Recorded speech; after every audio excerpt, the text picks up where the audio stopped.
హెన్లీ passport ఇండెక్స్ని release చేయడం జరిగింది. దీన్ని 2005లో హెన్లీ అండ్ పార్ట్నర్స్ కంపెనీ వాళ్ళు స్టార్ట్ చేశారు. దీని యొక్క హెడ్ క్వార్టర్స్ లండన్లో ఉంది.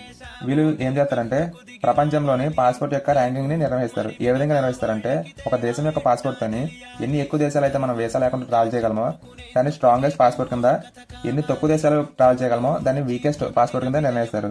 వీరు దేని నుంచి డేటా తీసుకుంటారంటే ఐఏటీ నుంచి తీసుకుంటారు. ఐఏటీ అనగా ఇంటర్నేషనల్ ఎయిర్ ట్రాన్స్పోర్ట్ అథారిటీ. దీని ప్రకారం ఈ సంవత్సరానికి గాను సింగపూర్ అనేది ఫస్ట్ ప్లేస్లో నిలిచింది. సింగపూర్ పాస్పోర్ట్తో 195 దేశాలు మనం ఫ్రీగా వీసా లేకుండా ట్రావెల్ చేయగలం. సెకండ్ ప్లేస్లో జపాన్. ఈ పాస్పోర్ట్తో 193 దేశాలు మనం ట్రావెల్ చేయగలం. మన ఇండియా ర్యాంక్ అనేది 85th ర్యాంకు. మన ఇండియన్ పాస్పోర్ట్తో 57 దేశాలు వీసా లేకుండా మనం ట్రావెల్ చేయగలము. ఇండియన్ యొక్క ర్యాంకు లాస్ట్ ఇయర్ది 80th ర్యాంకు. అదేవిధంగా యుఎస్ఏది 9th ర్యాంకు, చైనాది 16th rank. Weakest passport of the world కింద ఆఫ్ఘనిస్తాన్ ఉన్నది. ఆఫ్ఘనిస్తాన్ పాస్పోర్ట్తో 27 దేశాలు మనం వీసా లేకుండా ట్రావెల్ చేయగలం.